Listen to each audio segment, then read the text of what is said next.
Sevierville, Pigeon Forge. Pigeon Forge, Townsend. Anybody from another state? Local folks.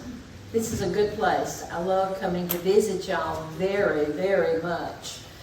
And the presentation that I have this morning is called People, Plants, and Their Stories. So, all stories begin once upon a time, don't they? Once upon a time there were no garden centers.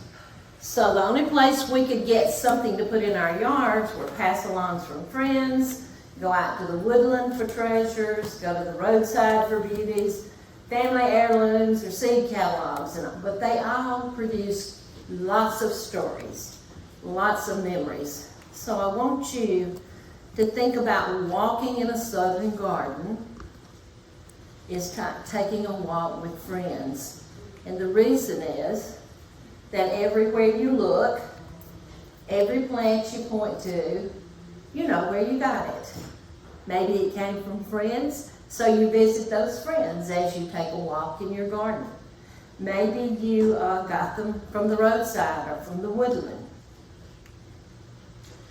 As you look at this, I want you to take a moment to jot this in your memory, and soon, jot it down, soon you will have a story to share, because this will make you think of things.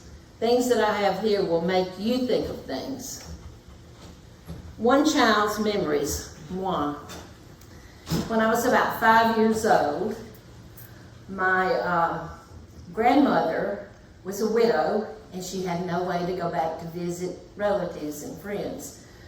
We had a car, and my mother could drive. Now this is in the late 40s. So some of my first memories of plants and people associated with those plants were Aunt Rennie. She loved roses. Orrin and Ruby's Victorian garden. They loved gardening with vegetables. Louie's potted plants. She put something in everything that would hold dirt. Paul and Pearlie's paradise. The second part of and I'll have that for just a few minutes. The second part will be how the pioneers and Native Americans discovered when they went to the woodlands and outside medicine, food, fun, folklore, and more, like move it to the house. We'll put it in our garden. And then the last section, and I forgot to put my picture in there. The last section, I will talk about 4 of my favorite storytellers. So here we go. Aunt Rennie's roses. I have no picture except in my mind. So I want to see how your imagination works. Imagine a house sitting on a slight hill, board and batten, has a porch with a swing, unpainted, has a fence around it, unpainted, and a gate that when you open it, it closes itself. That was fascinating as a child, to see that gate that closed itself. And there was a brick wall that led up to that porch, and on that porch were strings that had been raveled, I'm sure, from feed sacks and made a trellis. That was, and it had a vine on it. That was to keep the sun off in the afternoon and shade that swing. Okay, in that yard, that fence protected roses. Everything in there was roses, roses that I remember. I'm sure there were many things, but that I remember were roses, roses, roses. And Aunt Rennie kept those clean. She hoed them. She scraped the yard, not hoeing like we would think, but she scraped that yard. And if the chickens got out and left the poop, she swept it. So that yard was clean except for roses. And she shared them. They smelled, roses then, old roses smell so good. Just touch that sense of wonder that you feel when you smell that rose. Well, when you left Aunt Ranny's house, you left. Uh-oh. I'm going backwards, y'all. I'm sorry. I just got this in my hand. Aunt Ranny, you left there with roses in your hand that smelled really good. So this is the way that she shared her garden. Now, a little bit further on was Orrin and Rennie's Victorian house. Now, I thought they were rich people. They had a painted house. They had 2 stories. We got to play upstairs. And I went back looking for that house, and it was still there. This is the way it looked when I went to take this picture. But it was a fine home. And it had Victorian Dadu.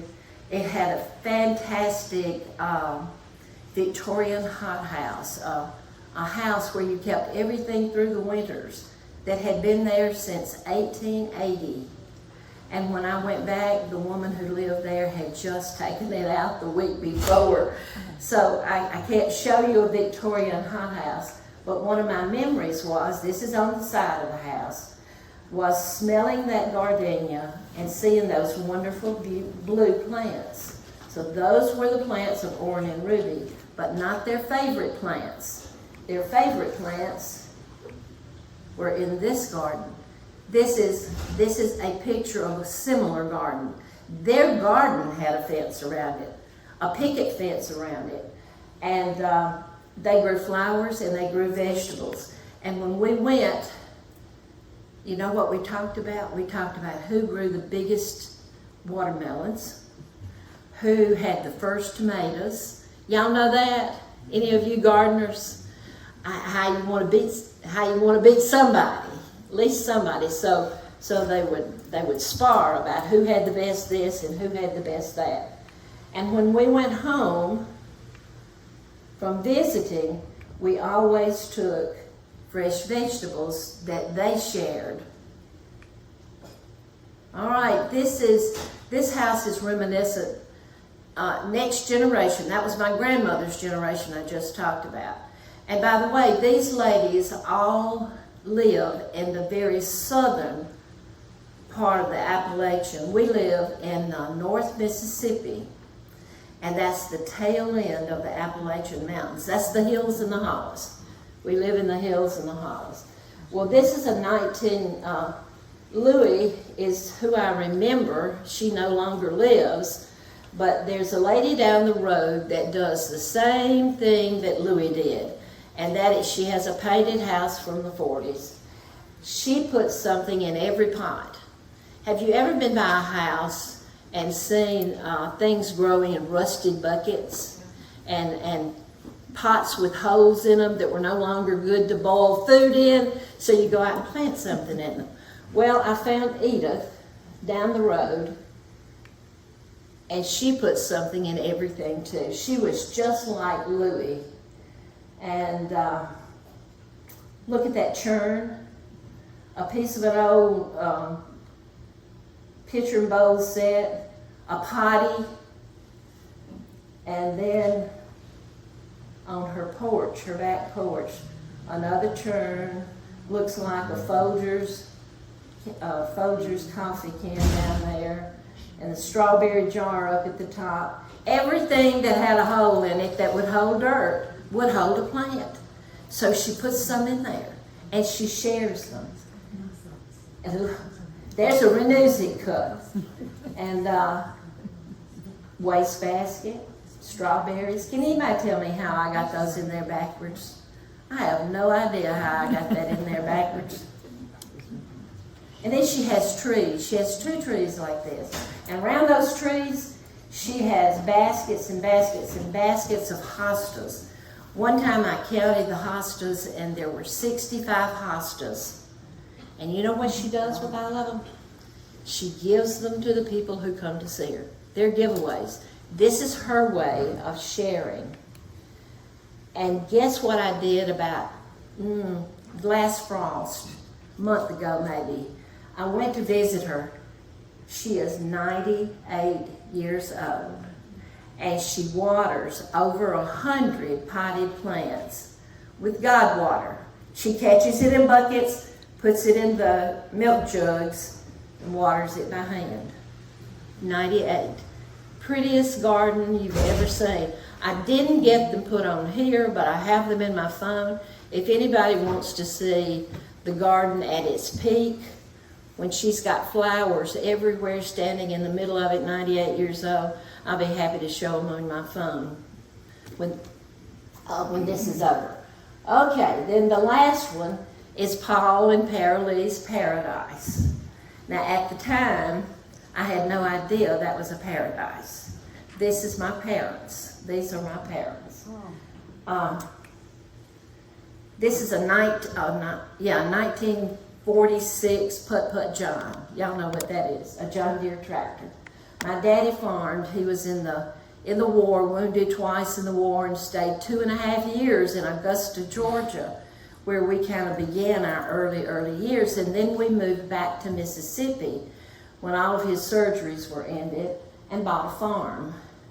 Man just happened to have bought a new tractor the year before and had it for sale. Now that's my dad, that's me on the left-hand side, and that's my little sister in his arms. And this other little girl is just somebody who came to visit and wanted to ride the tractor. Well, we were on the Tallahatchie, we lived on the Tallahatchie River, and it was a perfect place to grow peanuts. And we grew lots and lots of peanuts and spread them out on the top of that barn to dry. And then when they dried, we picked them off and we put them in bags. Can you find the bags in that picture? They're on top of a storm cellar. This was the old farmhouse that was on the farm when we bought it. And you would take them in and out every day. When the sun was out, you put them out on the top of the storm cellar to dry, and then you would put them in. And then very soon we built a new house, and my mother's dream was to have rocks. And the rocks were down a very steep bank, and you could not carry them out. So she talked my dad into building a sled. I've seen a sled up here in the museum out at Townsend. But the horse and sled brought those rocks out. And immediately she planted. And when she died, those rocks were still there. Years and years and years later. Out where the chickens are, this again, still late 40s, was the garden. And the garden had a perennial garden on the edge of it. And Mother did arrangements for the churches, and then she did arrangements for weddings. That's how I grew up with everybody in the neighborhood had somebody who did something. Somebody cut hair, somebody did this. And that's what my mother did, provide flowers. So this is my sister, who looks a lot like my mother, standing in my perennial garden. And when you left our house, and when you leave my house, you go home with a bouquet of flowers. So we're still sharing. That's what this is all about. People and their stories. Not only do they love sharing their stories, they love sharing their stuff. Now, all were composters. Didn't know it was composting. Cornbread scraps went to the chickens. The hull stalks, cobs, and shucks were for the horses and cows. And everything else found the slop bucket for the pigs. They were all recycled. They all turned into fertilizer. Didn't have to go, was not a place to buy. You provided your own. Now the pioneers and the Native Americans, many years before the 40s, discovered that in their woodlands and on their roadsides, they could find medicine. They could find food. They could have a lot of good fun just going out and gathering them. There's folklore, stories galore, and more, like move it to the house for the flower bed. And I guess we do a caveat here, like in today's time, if you move things from the woods or the roadside, it needs to be your own, or else you have permission from somebody who owns it. So from the woodland to the shade garden, what do you see in this woodland that you'd like to have in your yard? Dogwood, yes, those dogwoods. finding little ones. The dogwoods are disappearing at home. Are they disappearing up here too? I knew I had not seen as many. I'm going to talk about my favorite plant and equate it with all other native plants. Every native plant has its own pollinator. We have bees, yes, and bees are honeybees, very good. They're not native, but we have native bees and native pollinators, and every plant has its own best pollinator. Now the flower, this flower is green. The dogwood flower is that green center. And around it, there are 4 bracts. And these bracts have a story. And the person, who's the person you would associate with this story? You know this story as well as I do. What's the folklore of the dogwood tree? Jesus. The cross. See, 2 of those bracts are longer and 2 of those bracts are shorter. So it's associated with Christ dying on the cross. And look at the end of the bracts. Have you ever looked at one closely? It looks like a puncture.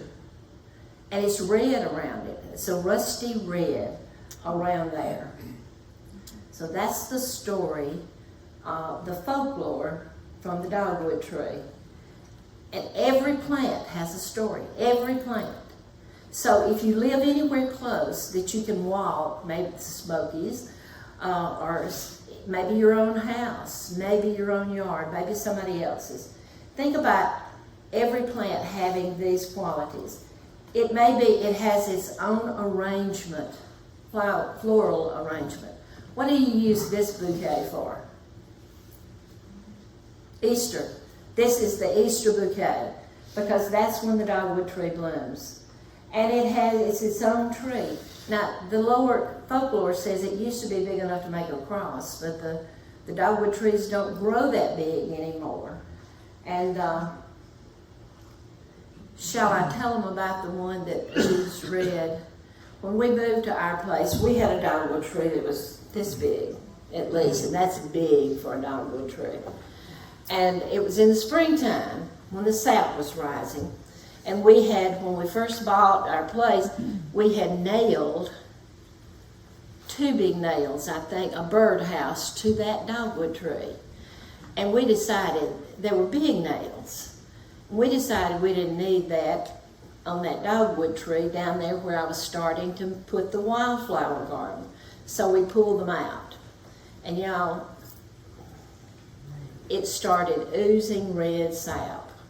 Looked just like blood. Now remember, this is around the time of Easter. And it oozed that red sap for 3 days. And that dogwood tree, which was probably 200 years old, died.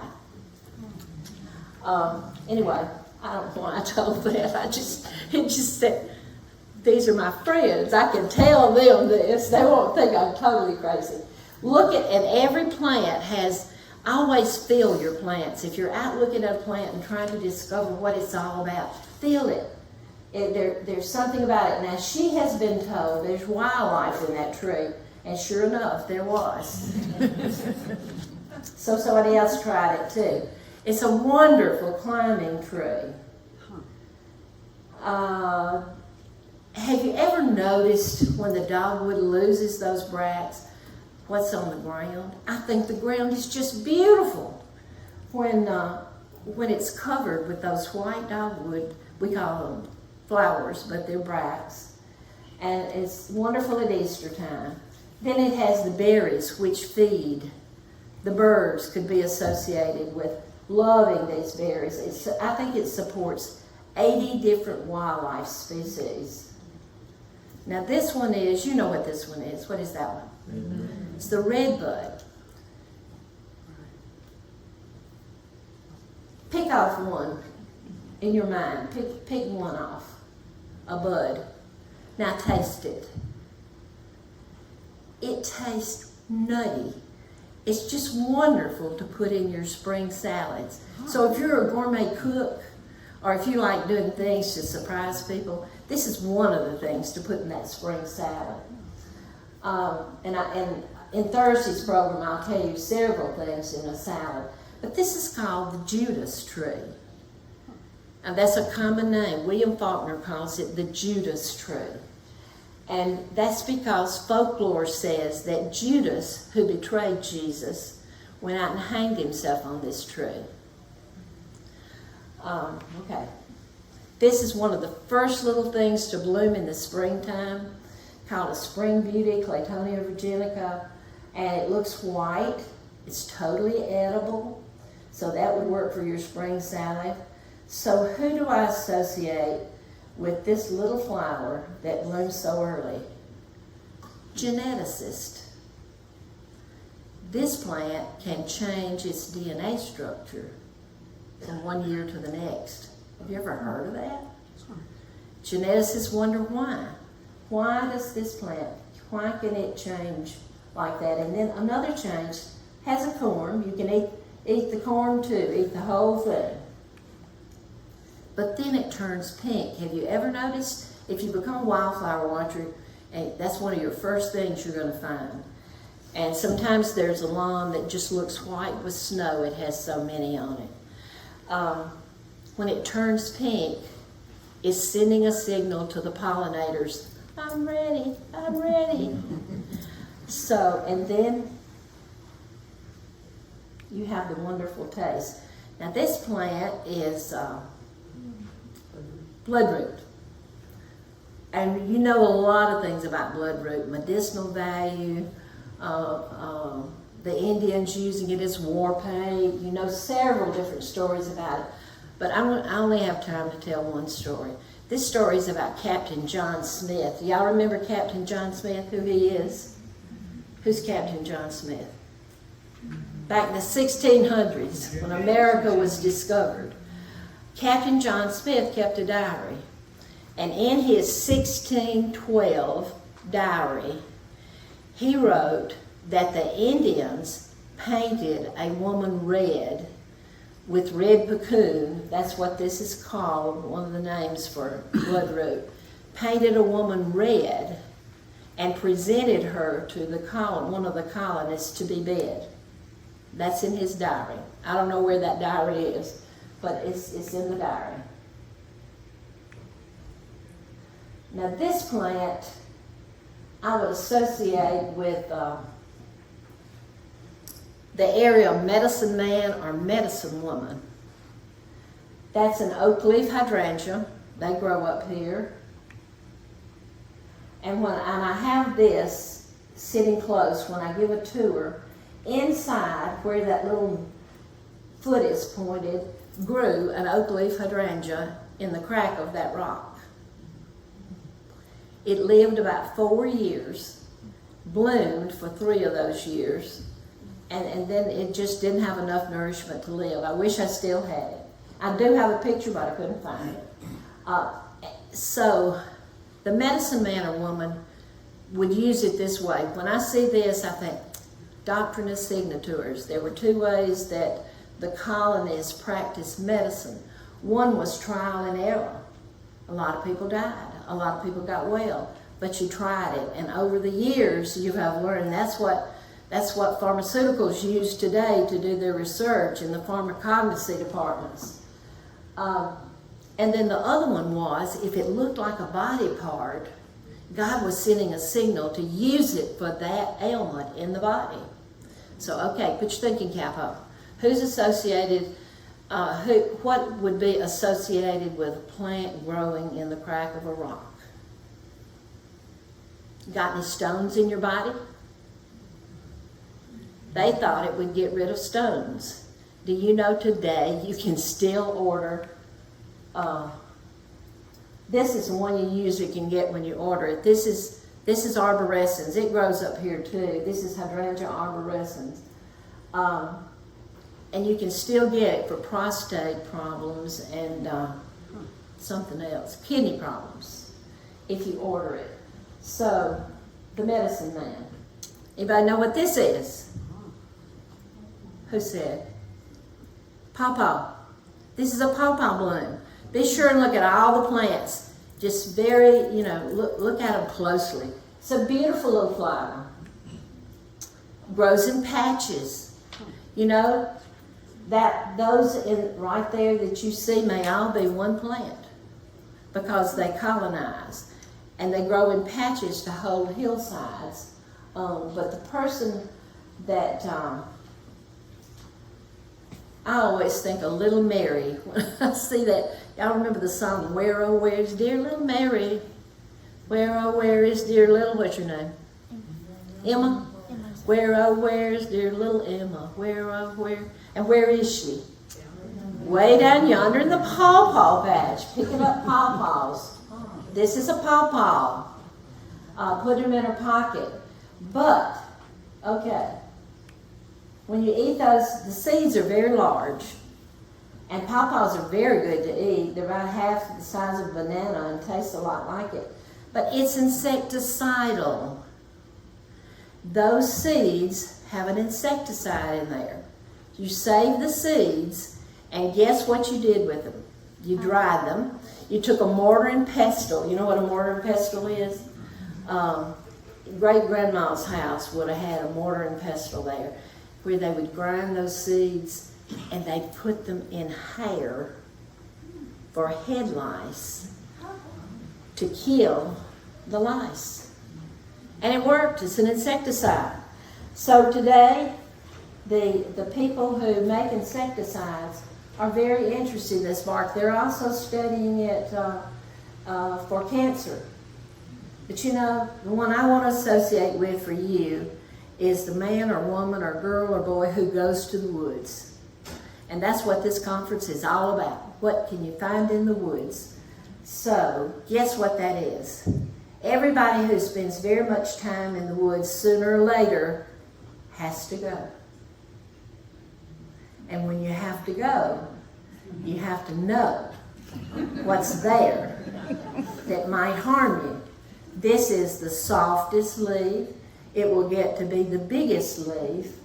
And it even smells good. When you see one, this is the pawpaw tree now.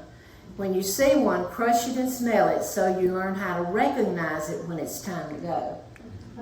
All right, with this plant, I associate St. Jude's with this plant. This is the mayapple. It's toxic. It'll make you throw up. It was used like Ipecac. Been used for cancer, small cell lung cancer, get rid of warts.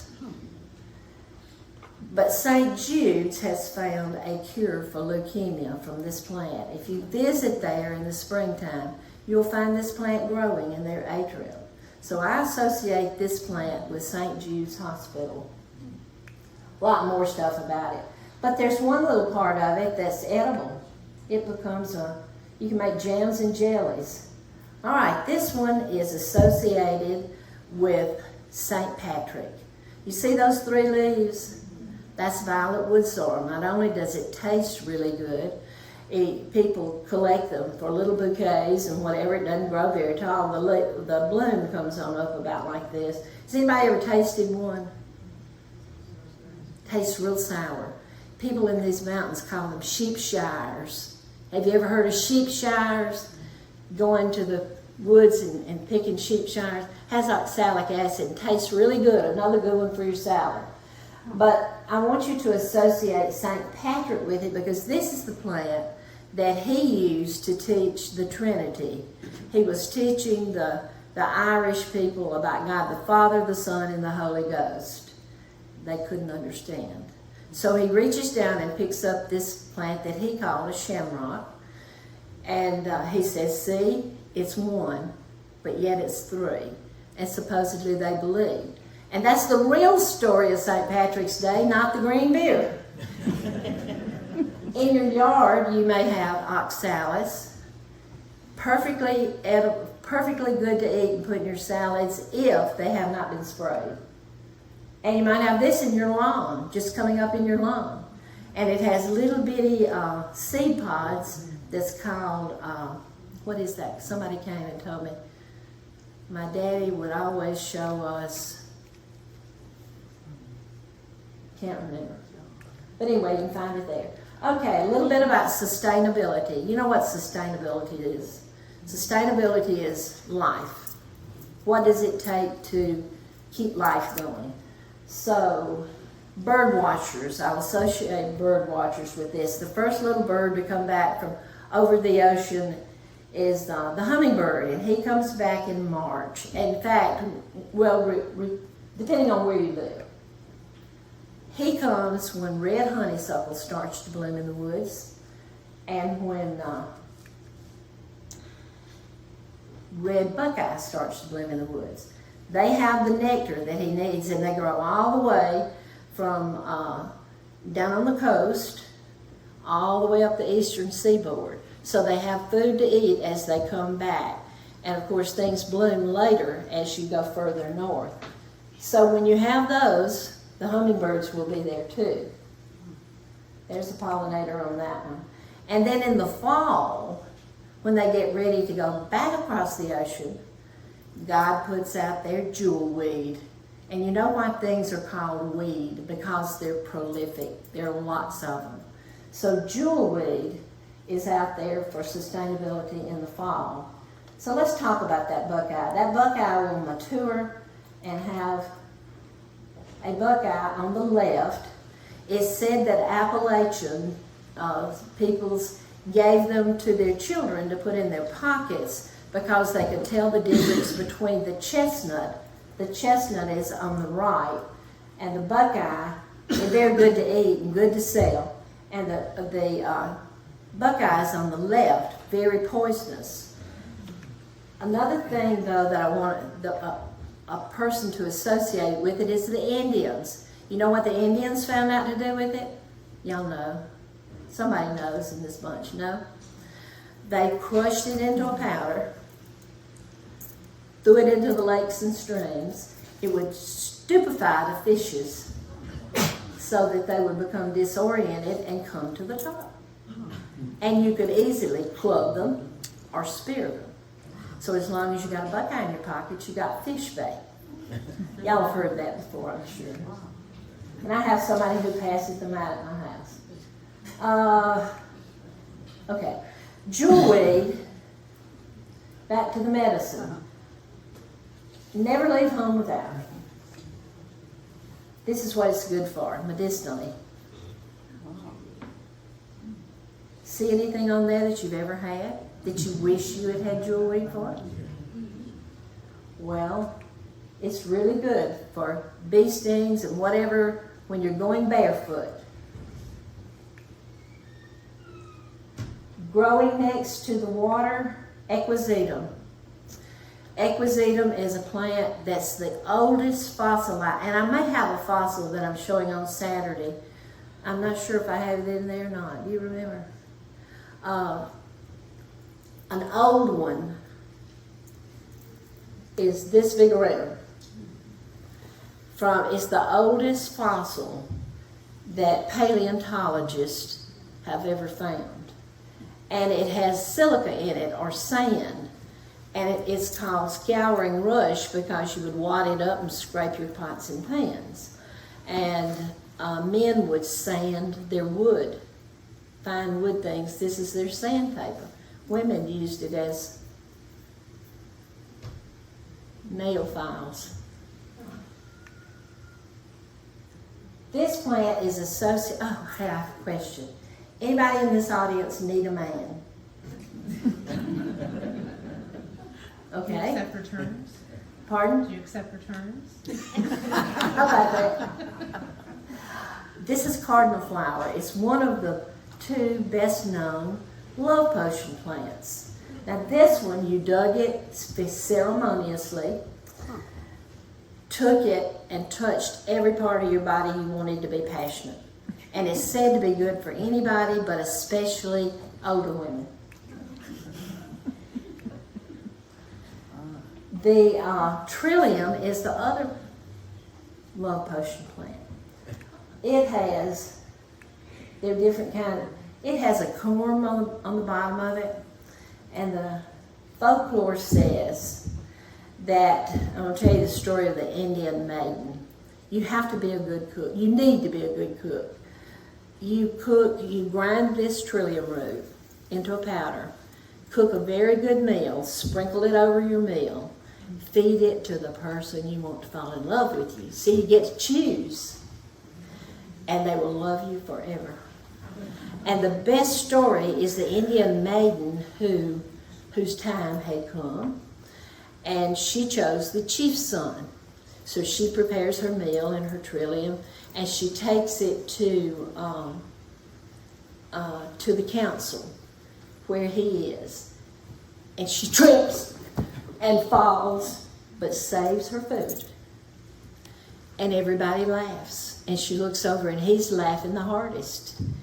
And this humble brave notices her, and he comes over and helps her up, takes her food, helps her up, and she looks around, and her intended is still laughing. So she decides to marry the gentleman.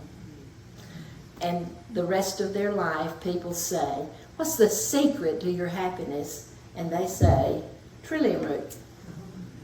This is some mischief in the woods. That's going to be the story. Lots of stories about Preacher Jack, but I only have time to tell one. And one, how many of you are country kids? Okay, any city kids? We have aliens among us. People we don't know what are. When the city kids came to visit the country kids and stayed with Grandma, they took them out and showed them all this stuff that tastes so good in the woods, and then they would give them a bite of this Jack in the pulpit, or a green dragon. That's all Jack in the pulpit. That's the corn on the bottom of it. All parts of it has calcium oxalate crystals. Burns hotter than the hottest habanero pepper. And there was a girl on a tour one time, and she was over here, and she said, "Now, how do you know that's true?" And I said, "I don't. This is folklore." And there was a man who was standing over here, and he said, he was about 74 years old, and he said, "It's true." And when we all quit laughing, he said, "I burned for 3 days." So now I can say I've talked to somebody who really was affected by this trick. That's a green dragon, same family. That's the green dragon, green. Any parts of it works. Timekeeper. Well, I don't know what that means. I'm okay. Okay, I'll keep going. All right, this is a violet, and I associate this with the gourmet cook. I've seen these salads sold. I have not seen it. I have read about these salads sold in a nice restaurant in New York. $25 per salad, and that article was I need a drink of water. At least 15 years ago. This has more vitamin A than spinach and more vitamin C than 5 whole oranges. In a half cup of violet leaves. I'm going to fast forward here. Farmers can be associated with that. They use, this is spigelia or fire pig, it's often called. This was for worming children and animals. Now a few roadside beauties. Gonna go kind of fast. Spiderwort. Nuclear physicists, put a nuclear physicist with this one. This plant detects radiation, smaller amounts of radiation than the most sophisticated Geiger counter ever discovered. See those dark blue hairs?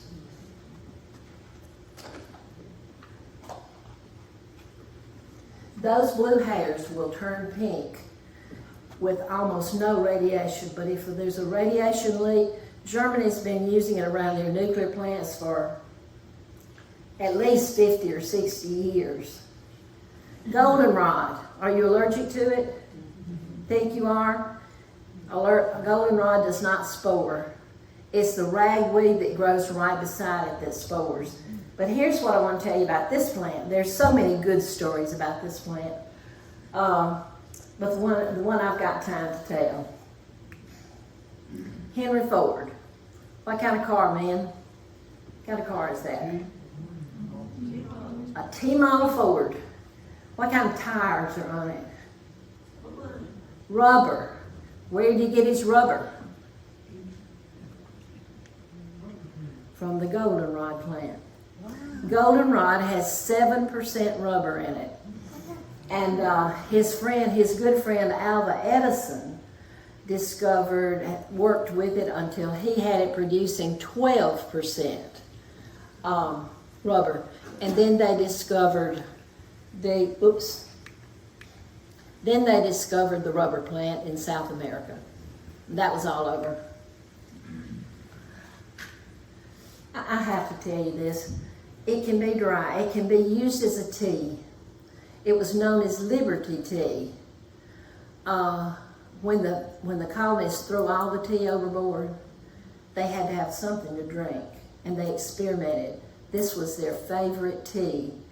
It's the best allergy medicine for your fall allergies you've ever seen, to put some in a cup of water and then let it stay for 20 minutes and drink it. Liberty tea, and guess what? They sold it back to England.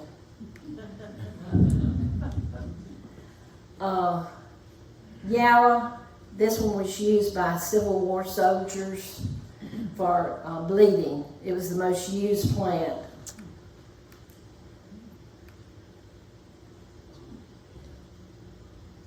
Stokes hat, all these have stories, but I don't have time to tell you them. I want to tell you about my favorite storytellers, because I want you to become a storyteller. My dad, of course, is my favorite because I saw him often. And his storytelling quality was his voice. He had this deep voice. People would listen, and he would listen until everybody was through talking, and then he would give his opinion or whatever. He was a very patient man. People in church said they knew when he prayed it was going straight to heaven. They didn't care how long he prayed, but he didn't pray very long. But it was his voice that was his storytelling qualities. And he liked to talk about trees. Now this one's over on the Sherra in the forest over there. It was the biggest tree and the tallest tree. And he talked about how it built the cabins, and he would have all kinds of stories. One day we were walking in the woods at my house, and he was alone. You see this one that's bent? That's also a poplar tree. These trees I'm showing you are poplar trees. And he looked at that poplar, and I told all about ice storms and how that got bent, because that was their question. And after I was totally finished, he said, but it might be a riding tree. And he talked about how boys would find the best riding trees. Now these look like they just got home from church, don't they? This picture was made in the 1920s, and then they would ride them over. And you picked one that would lay you all the way to the ground. Does anybody remember Doug Elliott? When Doug Elliott used to come here, raise your hand if you remember Doug. Oh, all right. Best storyteller around, don't you agree? Do you remember the story about the snake? He would involve his audience. He told about the snake at their house. They had chickens, and how his wife used a plastic egg as a setting for the setting hen. And the snake, they noticed the snake was not thriving at all. And they finally figured out what had happened. He had swallowed the plastic egg. So Doug tells about catching that snake and inching it out.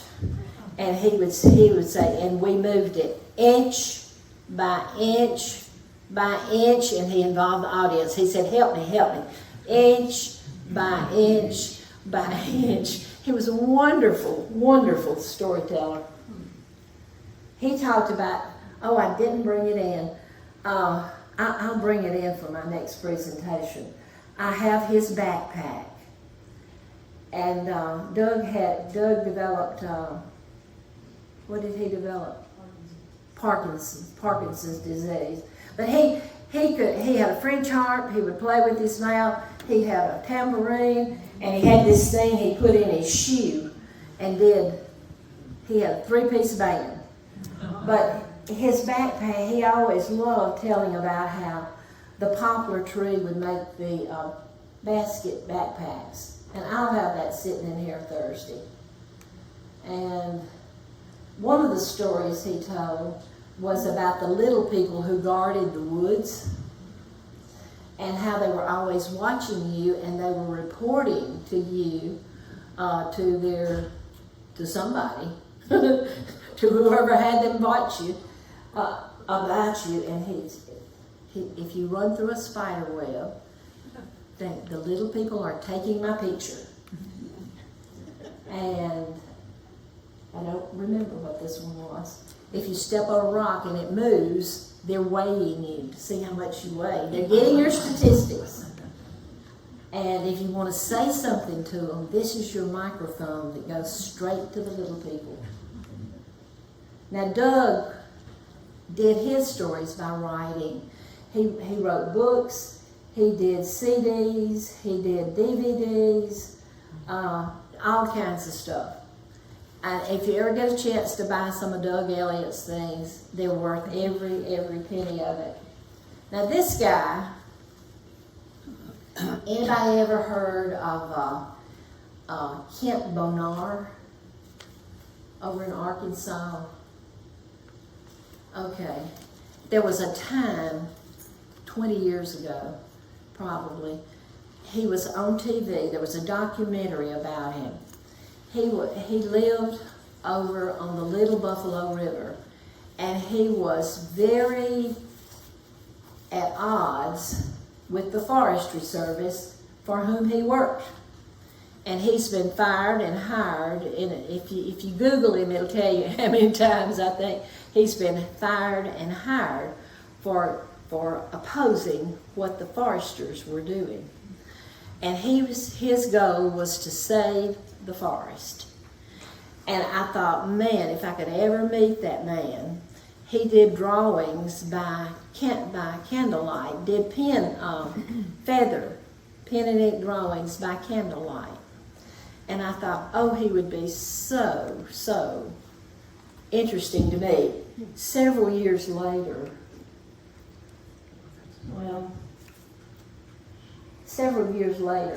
this lady right here with a backpack on called me and said, Sherra, I found this most interesting man. Ole Miss, I told you I'm from Mississippi. Ole Miss has a pharmacognosy department, and she was the person who grew the plants for the experiments to be done on. And she called Meryl and said, Meryl, I've met this man on the internet. And she went over and I think lived with him, not this one, but another one. And she said, he has the most interesting friend you would ever see in your life. And she began to describe this. And I said, oh, Meryl, I've seen a documentary on him. She said, Sherra, she wants us to come over and visit them. The only way you could get over there, that mountain where they stayed, was driving over the Little Buffalo River on a concrete slab. And if the river got up, you were stuck. You had to wait for the water to go down. But there was a bed and breakfast there. And she said, he's invited us to come over. His friend has invited us to come over and stay there. So we jumped at it. The four of us went to take a trip with him.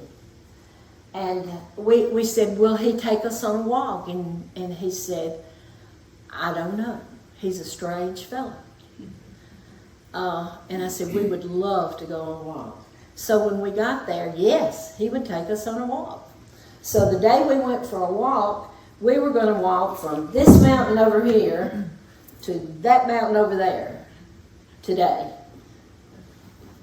We said, no, that's not what we want. We want to hear about the plants. We want to hear all this stuff he's learned. Well, y'all, he's the most interesting, fascinating man ever. Here are his drawings. He has a book that he kept very, very intricate drawings. And this was the group that went for a walk. That's the girl that was at the pharmacognosy at Ole Miss. That's Mara Willis and I. And then here we go. He took this backpack and he carried this plant manual that was about this thick, huge. That backpack was full. No food. In fact, he shared our lunch, but just packed full of books and drawing materials. And we went over, here's some more of them. And you know, now he has agreed to put for the University of Arkansas to publish that big book with his drawings by everything that it said, just intricate drawings.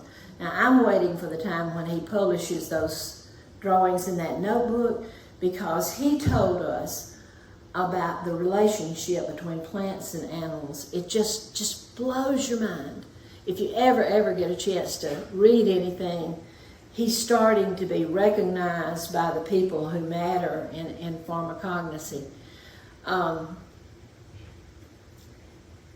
Like, for instance, he talked about the foods that the carrier pigeons would eat and carry in their mouths for so long, but if they found a better one, they would regurgitate and get the best one. And he talked about that bitternut hickory that nobody likes. If y'all ever eat hickory nuts, nobody likes the bitternut hickory. That's the hickory nut that sustains the flying squirrels. And it was just on and on and on and on, and he was willing to share that with us.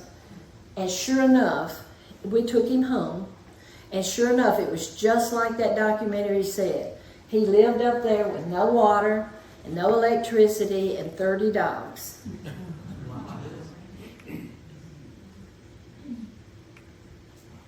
This is my last one.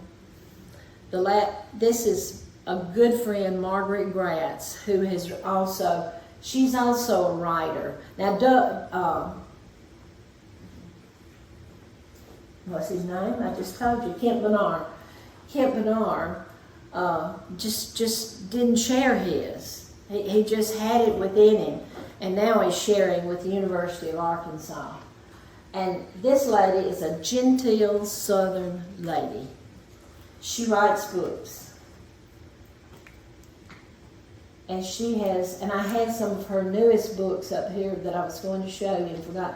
She both draws and writes children's books and manuals of different kinds. What's your story? Have you thought of anything? Has this jogged your memory to think about anything you've seen or heard? Lots of stuff I haven't mentioned. So when you get your story together, will you write it? Will you speak it? Will you draw it? Whatever you do, share it, share it, share it. You have been a fantastic audience.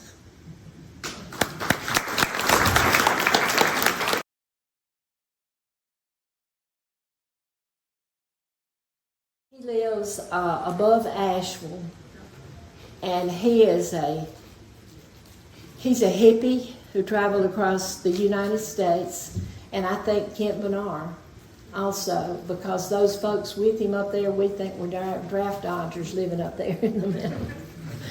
They were about the right age. But he talks about, he's even published traveling across the U.S. and his experiences with that. And then he goes and talks to these people in the woods, and he uses their language. One of the things that sticks in my mind is he talks about this little fairn. One man was telling him how to find ginseng. So he's telling him about if you can find this little fairn. Now you know there's ginseng real close. If you can get this little fairn, and he tried to figure this out, and finally he figured out he was talking about a fern. And then Doug, like as we all do, we like to know more, know more, know. It's an old English word. And, you know, a lot of people, a lot of Appalachian people's words that you hear that are not known today are Old English, and Fern is an Old English for fern. So he's that kind of person. You know, he researches and finds out. And so we miss him. I miss him terribly. But I've got his best backpack. One time he was selling, this was when Wilderness Wildlife was over at Music Road. Are any of you old enough to have been going at Music Road? All right, y'all are wise folks. He had these backpacks for sale that he had made, but he put plastic straps on them. And I said, Doug, I am not buying something so well made with plastic straps. I want to buy that one. Of course, it was his.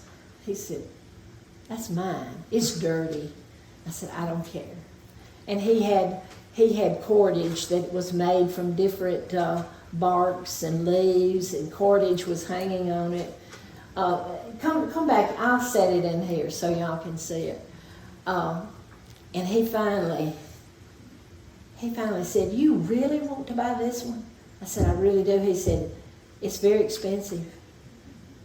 I paid $300 for that. And I haven't regretted 1 minute of it because it's Doug. You know, it says him. And he always showed, you know, how to make these things. Y'all are a good audience.